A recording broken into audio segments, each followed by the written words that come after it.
join with others in the community to tell stories about what's going on in Longmont, and for guests to share their part in those stories.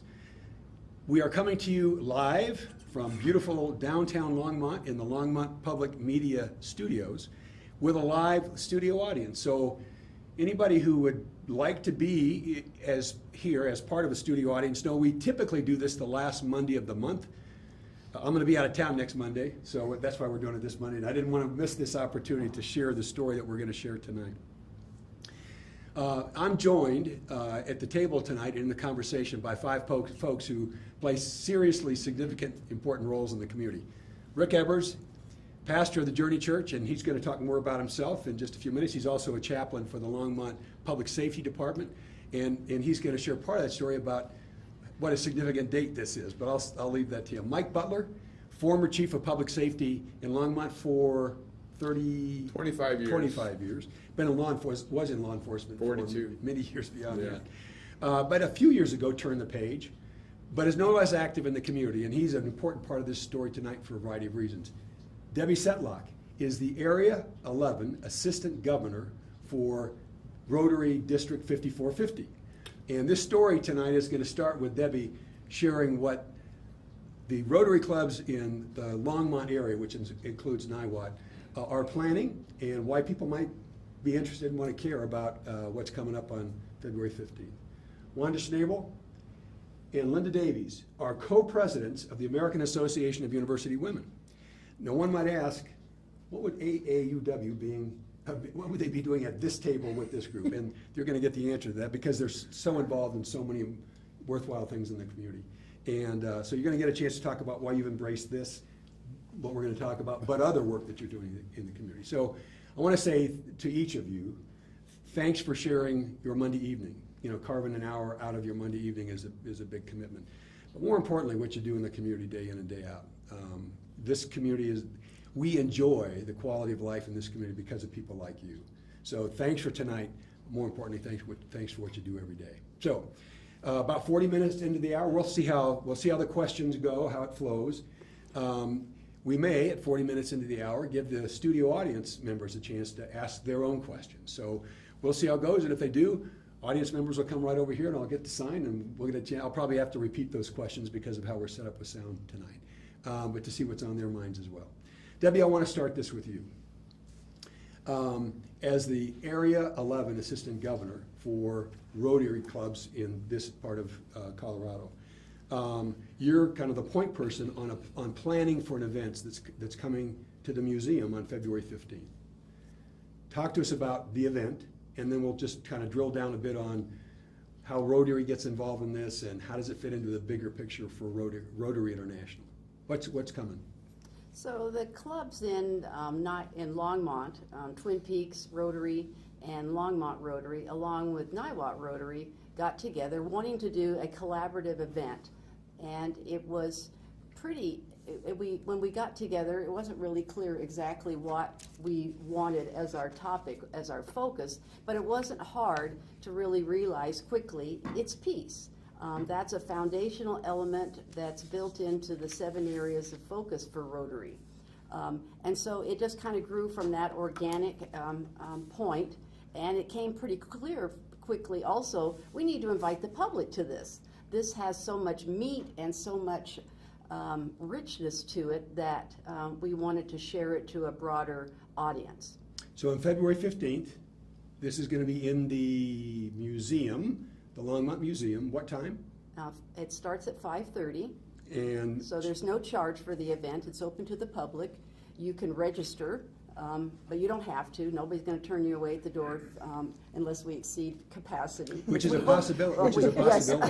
There's growing interest in this. Yes, so that would be super awesome. There is food provided also. So, free food? Yes. Members of the public, if they come at 5:30 to the museum, have a chance to do a little networking, enjoy a heavy hors d'oeuvre, a bite to eat. Yeah. And then what should they expect when they're asked to leave the atrium of the museum and go into the auditorium, the Stewart family? You're going to experience a panel discussion. It's going to start with a Rotary individual named Jim Halderman, and he is our Peace Committee chair for our district. Just a wise and rich man with lots of information, because Rotary has a long history dating back to World War I. So this is not a new idea, this idea of believing that peace can be possible, one community at a time. It's kind of our little tagline that we built, because it does start it starts small, it grows into bigger, and so that's kind of how we're and then there are two other presenters, so there's also Partnering for Peace, so that's focused on more Peace Corps, because that's another partnership that Rotary has been involved in. And then we wanted it to have a little bit more local focus, so we have somebody from Restorative Justice coming, talking. So I guess our hope is that we lay out this entree of information, and that we can engage our audience to want more of that. Is this like a one-off event? People get a chance to come for a couple of hours, think about peace, and then leave the auditorium back into all of the struggles and conflicts that we experience in society these days? It better not be. It better. I want to say something different. Like, heck no? Yeah, yes, exactly. Exactly. No, we really would like it to, in fact, the tagline at the very top of our marketing material says, a Rotary call to action. This is not a one-off event. No, we don't want it to be. We want to be able to offer some information from the get-go, provide some resource material, and we even have an actual project that we wanted to offer up that night.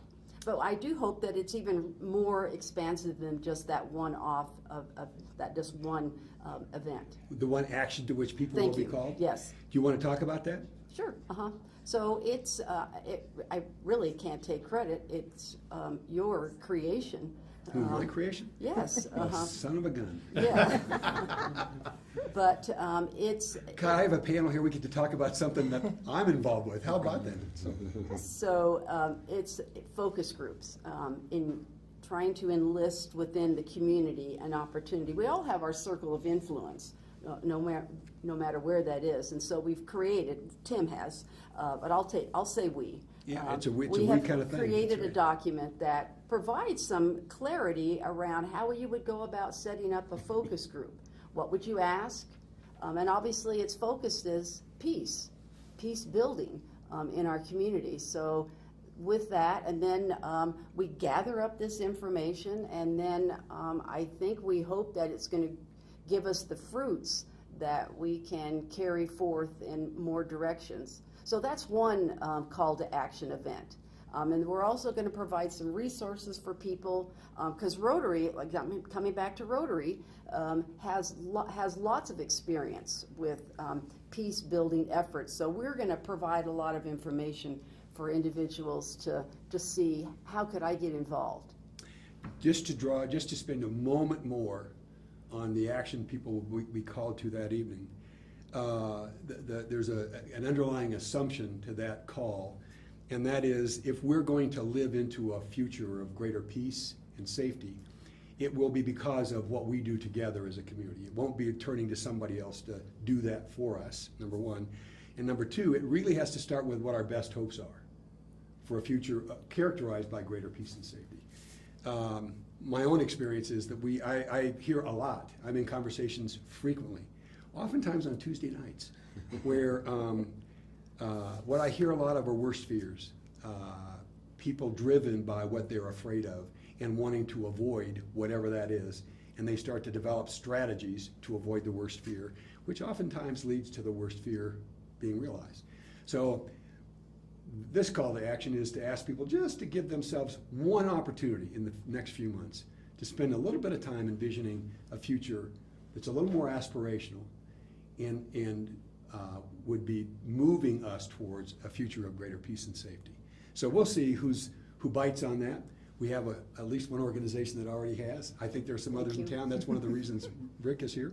But now I want to kind of expand on that idea. Mike, in all your years in public safety, I've heard you talk so many times about the role and responsibility of the community, along with whether it's public safety or other parts of government. You're here because I've heard you reflect on your experience in public safety and what we should all be called to do, right, in moving us in a more aspirational future. Talk about your experience in public safety. What brings you to kind of this conversation? Then I'm going to do a follow-on question, kind of drill down a little bit on the idea of social capital and what that means. Well, number one, thanks for the invitation. And I am very happy to be part of a community that's going to be doing this at a grassroots level. And so let me just say that I do a lot of presentations all over the place. And one of the initial questions I ask a group of people is, what makes up a great community? And typically the answers are things like great leadership or great government or great school systems or improved services or specialized expertise. And ultimately I never hear the answer that I believe what makes up a great community, and our answer is great citizens. And so that's kind of where I think this project is headed, in terms of finding citizens in the community that can take the accountability, make the commitment, and take action to make something happen, whether it's in their neighborhoods or their communities. And my own experience with this is sometimes many cities have approached this by passing legislation or by passing laws and trying to figure out how we can create civility through legislation or create peace and some sense of respect through new laws. And in my own experience, my own 40-plus years, I've never, ever seen that work in terms of what that is. We can't legislate our future. We really can't legislate transformation. And so those things have to be chosen. They have to be talked about and talked through by citizens, great citizens in a community. But what I have seen work in this community, as well as other communities that I've been a part of, is that when citizens choose to want to be connected and choose to want to care, that does produce civility. That does produce that kind of respect, that sense of safety that a lot of people want. That's kind of at the base of who we are, and that sense of peace. And so that's been my experience over and over in this community with neighborhoods that were considered relatively rough, crime-ridden, lots of drugs, some gangs. And our approach with that wasn't necessarily to go in and try to clean up the neighborhood as much as try to help build the social fabric and mend the social fabric that's in that neighborhood. And doing that, we brought citizens together in that neighborhood who got to know each other, who began to connect, who began to care for each other. And ultimately, almost every single time, what we saw was that they needed fewer public safety resources. They needed the police less, as they no longer called the cops for the issue. They called their neighbors. And that kind of response created that sense of civility, respect, and safety. So that's my own experience, and that's why I'm excited about this project, because ultimately it's going to be the citizens of this community that determine if it's going to be peaceful, if it's going to be civil, if it's going to be respectful and safe. And that's been our experience in public safety. So you talked a lot about social capital. Just unpack that construct, social capital, where it comes from, and why that should matter, just any time to a community, but in this context with this particular project. Yeah, so the phrase social capital was coined by a social scientist named Robert Putnam, who wrote a book called Bowling Alone. And it was based on a lot of research that he did around neighborhoods and communities where the parts of a neighborhood or parts of a community in a neighborhood were able to kind of come together, build the trust, build connections, build that sense of caring and compassion for each other. And what happened were all the things that I just spoke about in terms of that community, that neighborhood becoming safer, that neighborhood getting to know each other and taking care of each other's kids and understanding their schedules and when they were home and not home, and just basically taking care and caring for each other. And so that in essence is a lot of what social capital is. It's around connection and care. But it also includes things like the gifts, the talents, the resources, the expertise, that people have in this community. We have 100,000 people in this community. And as you know, what you were involved in a couple of times, Tim, you were involved in some of our neighborhood walks with myself and Dan Benavides. And what we learned in those 200 plus walks and talking to 4,000 people is that people have gifts. They want to offer those gifts. The stumbling block is they just don't know how, or they just don't even know if they have permission, or they don't know if whether or not those gifts are really going to make a difference. And so we have literally tens of thousands of people in this community who have gifts to offer, who want to offer those gifts, and just don't know how. And one of the roles I believe, of municipal government can play at a much greater level is the surfacing, activating, and coordinating of that social capital in a way that just brings out those gifts and brings those gifts to life and brings them to the surface in this community, where we can be able to deal with lots of social and health issues that typically have been reserved only for the professionals, only for the service providers. There's lots of people, tens of thousands of people, who want to be involved in it. And I would say the same thing around civility, respect, and safety. There's tens of thousands of people in this community, as we do this one community at a time, that want those things. And so if we can figure out a way to engage literally thousands of people in this effort, we're going to be much closer to that sense of peace, that sense of civility, that sense of respect. And as that social capital increases and is enhanced in our community. So I'm going to interpret what you just said as moving from we're dependent upon someone else, whether it's elected officials or municipalities, or we're moving from depending on someone else to create a more aspirational future, and it's up to us. It is, and one of the things we have to make clear to the citizens who are attending this is that you can no longer blame institutions and leaders and in the same breath declare your own innocence anymore.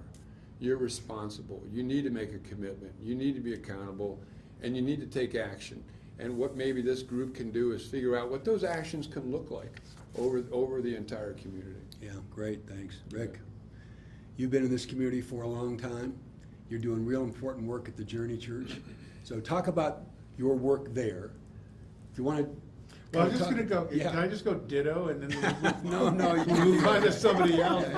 That's I mean, it's one of the things that I've appreciated about having to know Mike for the last 23 years. So because these two guys have worked together for a long time. yeah. So not only am I the pastor at the Journey, but I've been a volunteer police chaplain, public safety chaplain for the last 23 years as well. And one of the things that actually I really liked about when I first came on board and talking with Mike in that role, he talked about policing in partnership with people. And that idea of like, this is a partnership, this is a citizenry, this is a partnership. And that's just really stuck with me over these years as not only in my role as a chaplain, but then also my role as a pastor, and to be able to go, well, what does it look like? What does it look like to pastor a church in this city? What are we about? What are we after? And what are the things that we can do and where we can partner in this city so that we can have a better community? There's a passage in Jeremiah 29. If you know scripture, you'll hear this line. It's one that's like, I know the plans I have for you, the plans to prosper you. That's usually where people go in that passage. But prior to that, there's this line that says, basically, you're going to be here a while. Israel's in captivity. You're going to be here a while. Settle down. Have kids. Have grandkids. Get married, right? You're going to be here a while. But then it says this: pray for the prosperity of your city, because if it prospers, you prosper. And that really struck me in that sense of, I have a very particular theological bent, but this idea that says part of what we do as a church and as people in the community and as people who are people of God is our calling is to benefit the city that we're a part of, to be able to not just pray for its prosperity, but work toward its prosperity. And we're not just talking about economic prosperity here, right? We're talking about a kind of prosperity that takes place when people have this incredible respect for each other, and we can work together to be able to to draw us into the kind of community where we watch out for each other. So we've been able to do that through a variety of different things. One of the things that we got involved in about 15 or 16 years ago was housing homeless, doing emergency homeless sheltering. Again, I wish I could say that was my brilliant idea, and it wasn't. It was somebody came to us and said, would you do this? And I was like, sure. You know? But what was amazing about it was while we said yes to the use of our facility, the number of people from the Journey then that participated in that volunteer effort along with other churches in town. And how that became then a part of who we are. This became a part of our identity, that this is one of the things that we do, to the point that when we moved from our old building and bought the present building that we have, we literally had 100% of our people, that's when we said what ministries we want to keep doing, 100% of our people that were like, we want to continue to do homeless sheltering. That's an important aspect, to be able to care for the marginalized in our community, to be able to care for those that are the least of these, and that's significant. And that was just really, okay, the joke is like, it's 96% of the people that said yes, but then we had 4 people that were like, we're doing the whole putting stickers on the wall sort of a thing. And people were like, I didn't put my sticker there because everybody else had their stickers there. I would have, but I wanted this too. So, unofficially. But the beauty of that was this idea that really kind of bore from how do we be other-oriented as people. In fact, this is, as I was thinking about this, one of the things that struck me from a cultural value perspective, that on the one hand we're fighting against, and what we're actually talking about in this kind of a context, in this kind of a conversation. We have a value in America of independence. We grew up with it. It's almost 250 years of this idea of independence. And yet independence is an adolescent value, right? So we go from dependence to independence to interdependence. That's as we become maturing adults, we talk about interdependence.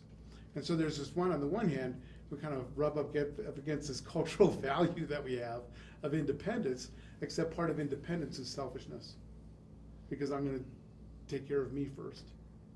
And one of the things that we want to talk about, if we're going to talk about a community that is a peaceful community, a community of safety. In fact, one of the things I love is this, the Hebrew word for peace is shalom, and the better definition of shalom than peace is the way it's supposed to be. What we desire is a community where what's supposed to be is that we honor each other, we respect each other. We respect each other as men and women. We respect each other as equals. We respect each other in that context of then, and out of that respect, to be able to go, no longer, well, how do I protect myself against Mike and get what I want? I say, well, how can I serve you? Knowing that if we're creating that kind of an environment, what I'm getting back is, well, and how can I serve you? How can I serve you? Well, how can I serve you? And so to have these kind of conversations within the context of the broader community, but certainly within the context of the church, this makes so much sense to me, because within the context of the church, the definition of love is other-orientedness. And so to have this flow from not just a biblical theological perspective, but to actually have this come out as real, tangible application in the way that we live with each other, in the way that we love each other, the way that we respect each other, so that we create a community and an environment that says, what can I do to make your day better today? And mean that and move that. We create that kind of an environment in this community, taking this social capital that we have. That is a powerful movement that happens one life at a time, but becomes incredibly difficult to stop. And you see this project Peace and Safety, as a means, Absolutely. One of the multiplicity of means to be able to do that, to be able to sit down and have the kind of conversations where we talk about what's our worst fears. And it's always easy then, right, to take our worst fears and go run that one. But to be able to stop that and go, hang on, worst fears, because we have to recognize and understand what That's what possible. are engaged, Yeah. what we're engaged in, right? But to be able to stop and move to the side and go, and how can we actually undermine that worst fear by being able to lift up this idea of peace and safety, because it's growing from a respect for the other. So for me to be able to hear, like, one of those pieces that I looked at, right, is to be able to go, what's your heart for this? For me, like, okay, ladies, what's your heart? And then to be able to hear that and say, how can we make that happen? Like, for me to be able to say, how can I make that happen? How can we make that happen? There's a beautiful engagement and energy that flows from that.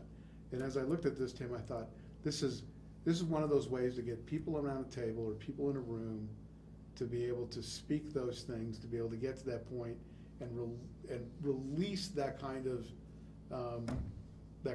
movement in our communities, one person, one group at a time. And what listeners may want to understand, Rick is putting his hand on a description of this project. He's pointing to the possibility that we could just spend a couple of hours of our lives envisioning our best and highest hopes for a future of greater peace and safety, and then spend a little bit of time talking about what are the strategies we could work on together to make that happen, and what's one thing we could do when we leave this room that would help actualize that. I mean, that's really the project, right? And in a church, to be able to bring faith into that conversation is absolutely spot on. And if you're not in a part of a community of faith, but it's a Rotary Club, which wouldn't, they would keep religion out, but a Rotary Club could take this on, or a group of elected officials, or. But in that, right, we talk about a basic foundation of which we say there is value in the person sitting across the room from me.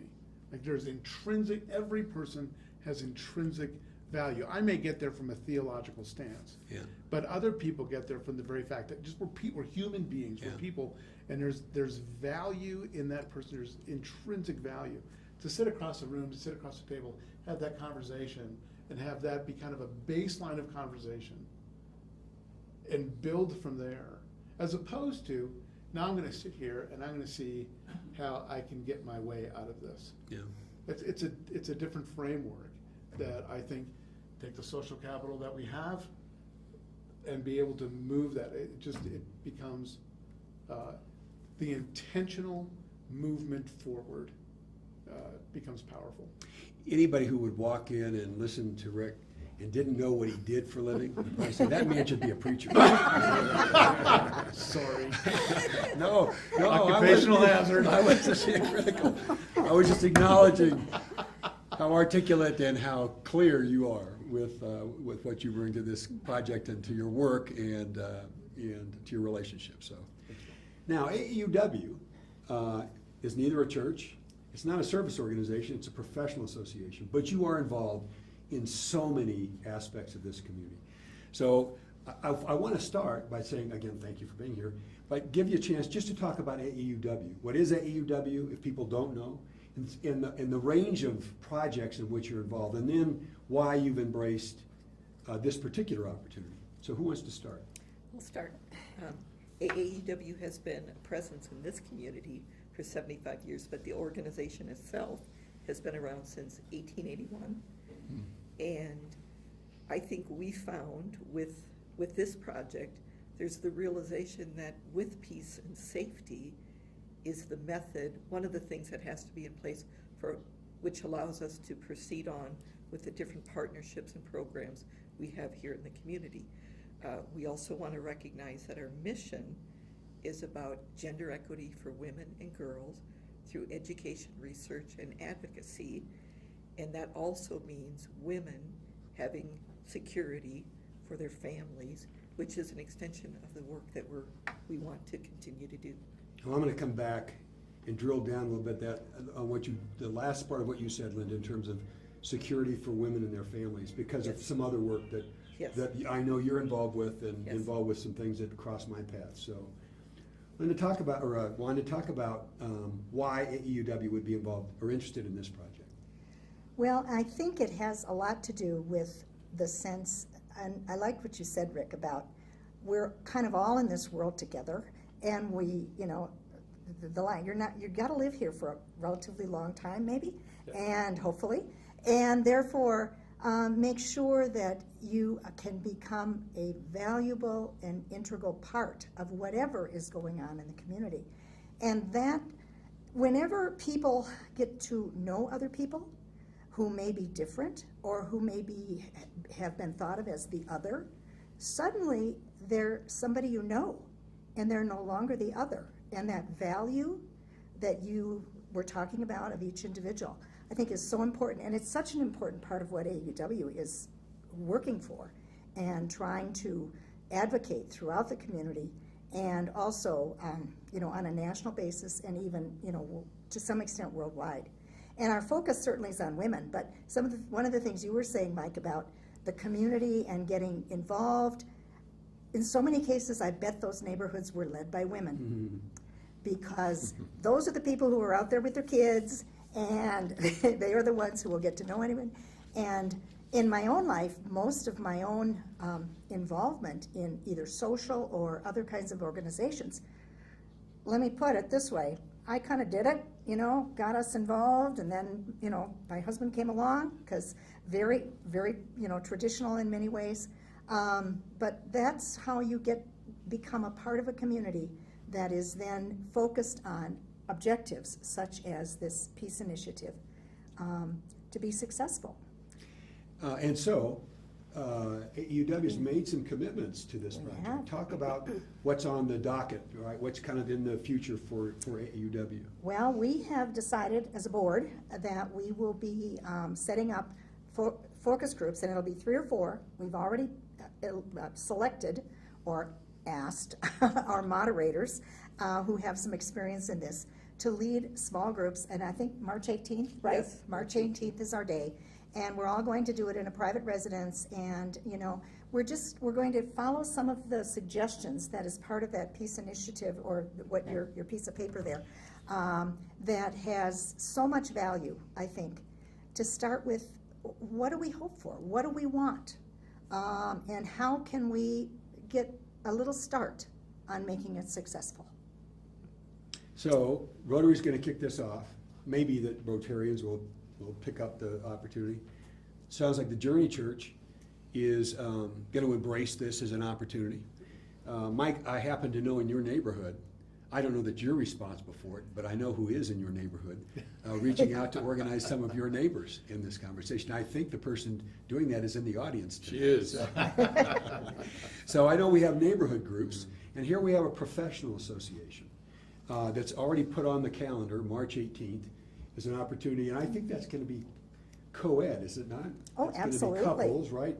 So it'll be fun, it'll be a social kind of experience, as well as an opportunity to share what your aspirations are for a community of greater peace and safety. Yeah. Well, and also just let me mention on this co-ed thing, you know, men are now invited to join AUW. Just because it still says that does not mean we are exclusive. Before we leave AUW, are there other more specific projects you want to share that you're? I just think the community, if people know about AEUW, that's great. If they do, maybe they know about some of the things you're involved with, the specific projects. But if they don't, they certainly would be surprised. But ought to know both. They should. How AEUW, how you leave your fingerprints or influence the life of the community. And I know I'm a beneficiary of because I'm involved in another project that benefits dramatically, seriously from your work. Well, in your case is the Early Childhood Coalition, It is. or the Early Childhood Alliance, I Yeah. think is the new name for it. Yes, but we've also, there's always been a public policy aspect to all of the things that AUW has been involved in nationally and on a local level. And so, for example, prior to COVID, we had a sexual harassment kind of seminar that was, I believe, at Front Range. Yes, it was a panel, and You were not there, you were on another one. I was on a panel for AEW. Yes. That was the precursor to getting involved in our early childhood work. Yeah, exactly. We've also been very supportive financially of community action grants. We give a certain amount of money every year to nonprofits within the community who are working on things like El Comitah got one last Yes. year. And so a number of organizations, some usually centered around children, schools, again, maybe to some extent the other. And then we have scholarships, have worked diligently to empower women, particularly in their further education. There was a speaker at the Longmont Community Foundation who was one of our wonderful scholarship winners years ago. She's now teaching. Actually, she's a counselor. And so we have had great success with that over the years. Can we add about the Safe Shelter? Oh, yes. Go ahead. 501c3 here in town, we have Safe given them a Shelter, yeah. grant.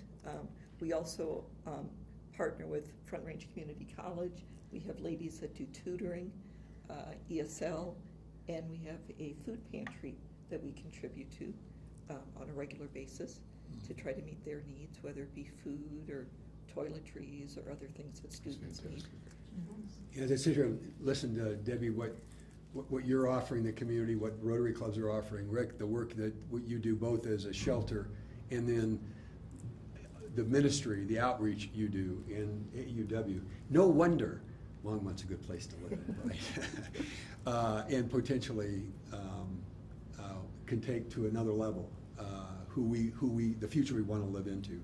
Now, we promised audience members that we get to this point of the program if they have questions. So if anybody in the audience has a question they'd like to ask, right over there so I can see who it is. If you have one, we'll see if anybody has a question. Here's your advanced organizer. Once we see if there are questions from the audience, I'm going to ask you all, we're going to wrap this up by asking you all to share some of your best hopes for a future and of a future for greater peace and safety. So that's your advanced organizer. We have a question. We have an audience member with a question. So as you have been formulating this wonderful project, I wondered what some of the things that came to your mind were as you envisioned a great future for Longmont. What would you add? Well, that was the advanced organizer. Just to ask the question. Yeah. Let's hold that one. I want to come back to that because that's how I want to wrap it up. But I see a Shaquille over here. Shaquille, welcome. Question. Tim, you used the phrase peace and safety. Yeah. And then Mike discussed the need for civility and the reduction of crime. It sounds like you're talking about policing, which is often only peaceful if it's not happening to you. Could the panel discuss what they mean when they say they're calling for peace? Yeah, great. Who wants to start? Well, I definitely wasn't talking about police. Let me just repeat the question. Okay. In the event that not everybody heard it. The question was, is this about policing, right? If you think about peace and safety, does that equate to more policing? And the comment was, you experience more peace and safety typically when you're not involved with the police, right? Is that fair, Shaquille? Yeah. Yeah. So, pick it up from The case I think we're trying to make here is that if the citizens of this community take on this initiative and become and embrace it, that you'll need less of what we've tried before. The things that haven't worked in terms of trying to bring about peace and safety, including the police, including government, including all the professional service providers, because there will be this immense gathering of great ideas and great care and connection amongst thousands of people in this community. And then, as I said before, what we want people to rely on each other. And that's the sense of health that I think we want in our community. But that also means more safety. And it probably does mean less crime. That was my own observation from being a police person in this community for a quarter of a century. Anybody else want to try to respond to Shaquille's? Yeah, I'd like to. I've got the Rotary hat on totally for this. Rotary does have a lot of material, a lot of information, a lot of history, like I say, dealing with the interest in peace since World War I. Well, we had World War II, so we obviously, haven't quite mastered that whole thing. But anyway, in my studies, I came across kind of a concept. You articulated it, grassroots, but it was called negative peace, which is it's fear of violence or action of violence. There's that kind of when we talk about peace, and we're trying to figure out what are we talking about when we say peace. Well, the Institute for Economics and Peace, which is one of the partnering agencies that Rotary works with, is kind of drilled down a little bit into trying to understand that. So there's this negative peace concept, which is fear of violence and actual violence. And then there's positive peace, which is really looking at the attributes of peace. And you guys articulated it when you talk about community. So they identified like 8 pillars of peace as it looks at that positive peace concept, which is neighboring, whether that's a neighbor next door or that's a neighboring country. They looked at civility within the structure of the community. And I can't think of the 6 other ones. It'll come. But it was powerful information. So I don't know if that helps to answer your question a little bit about where Rotary is coming at in terms of its idea of understanding of peace. It's not policing. It's really persons and focused on that. The predicate for the project that we're talking about as the action to which people will be called on February 15th is almost the opposite of policing, right?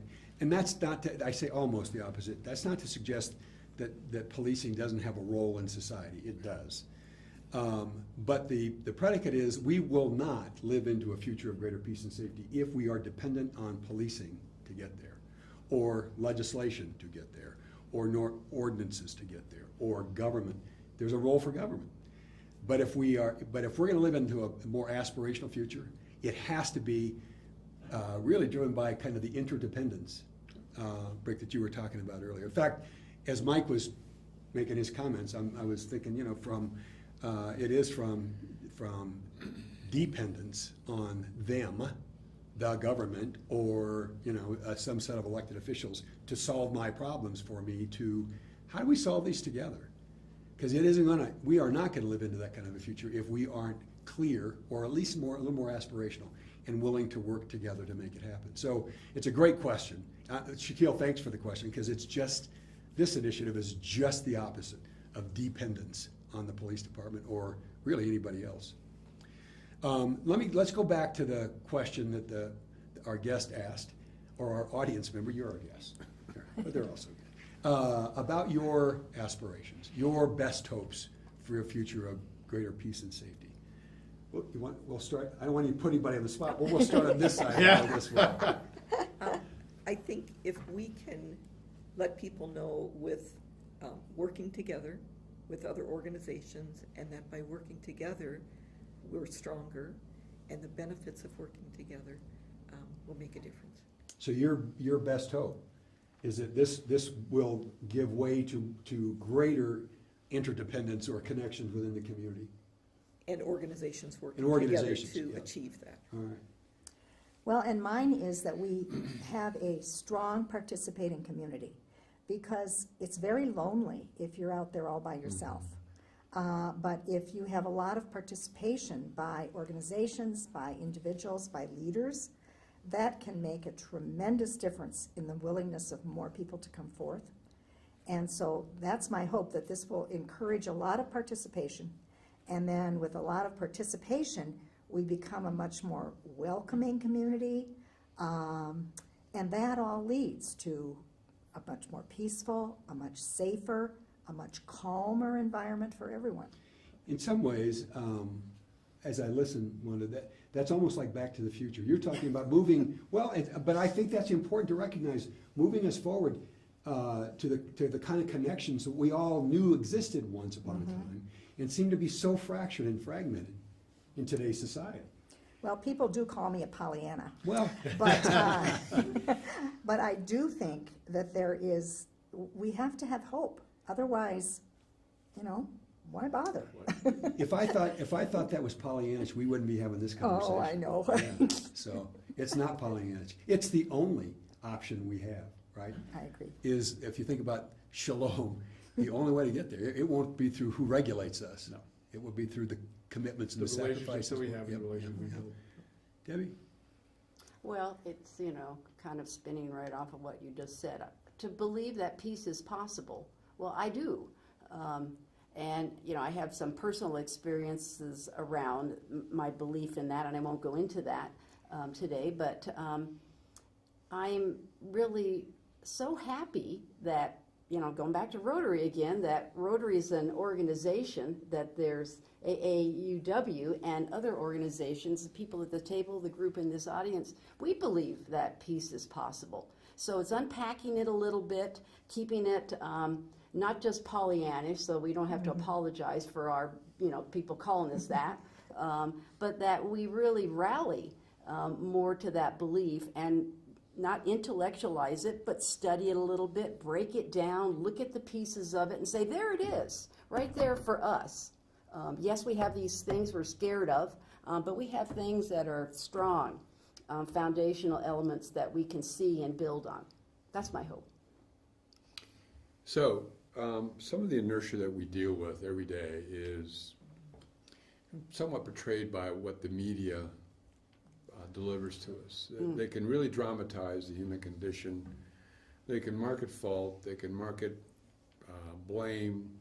They often exploit the wounds of a community or the wounds of people and look for that kind of retributive responsibility. And so a lot of people are kind of driven by not just the mass media, but by our social networks. And so there's all that inertia out there.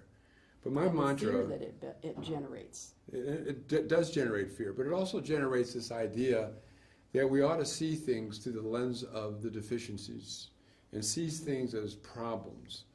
And you've heard me say this before, Tim, that the moment we begin to see our community less as a problem to be solved and more as a possibility, that's the shift that I think needs to take place in the conversations. And so my add-on to this is that the new change model in this effort ought to be is how do we leverage the goodness that exists? How do we leverage all the things that are working well? And I used to say that for every bad thing that happens, there's 1,000 good things that happen in this community. And when I was in my job, I knew more than anybody else in this community all the bad things that happened.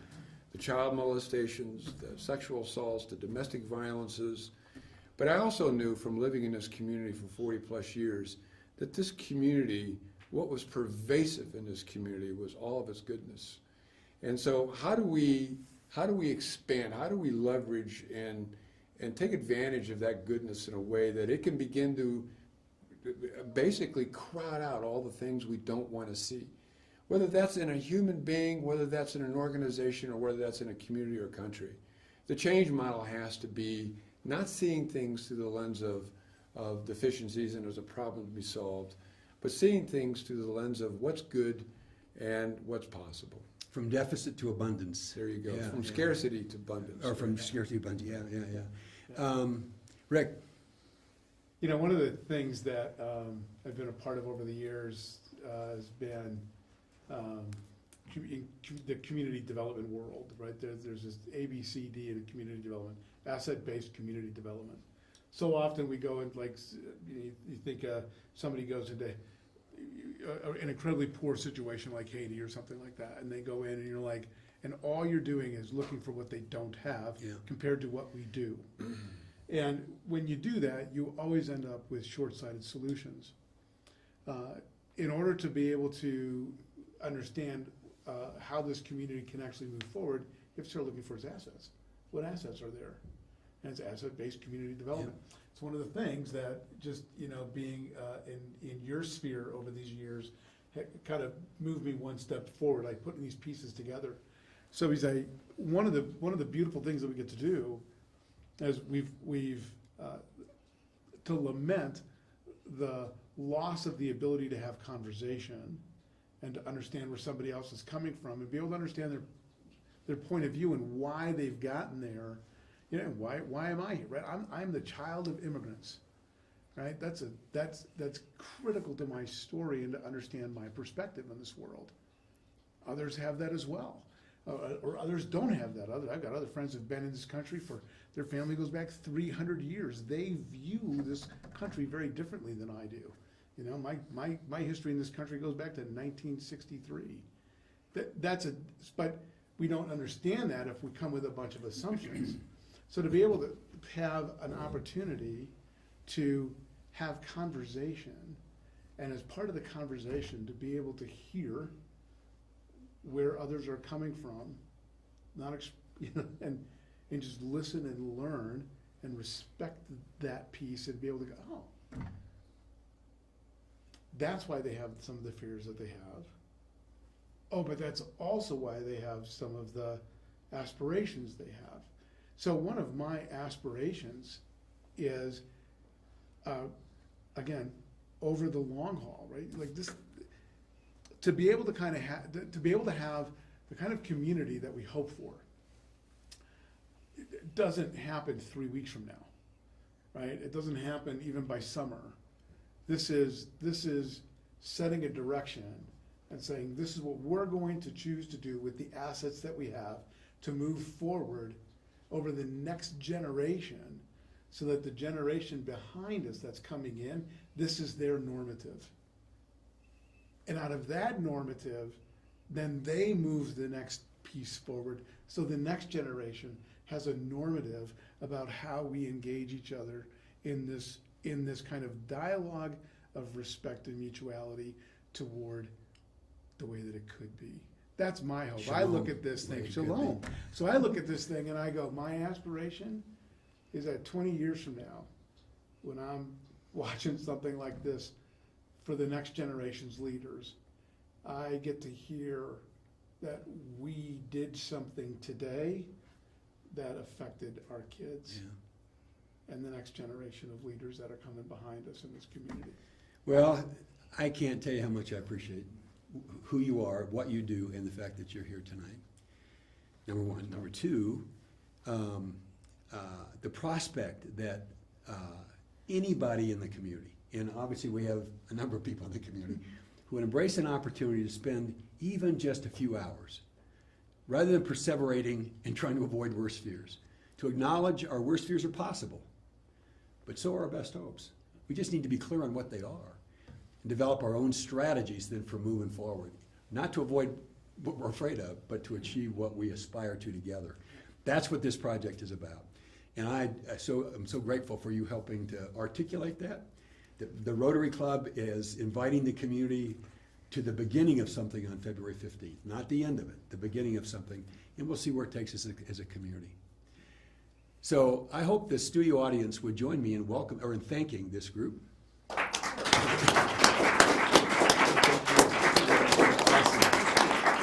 And I will say, Longmonters, that is your backstory on peace is possible, one community at a time. I think we're done.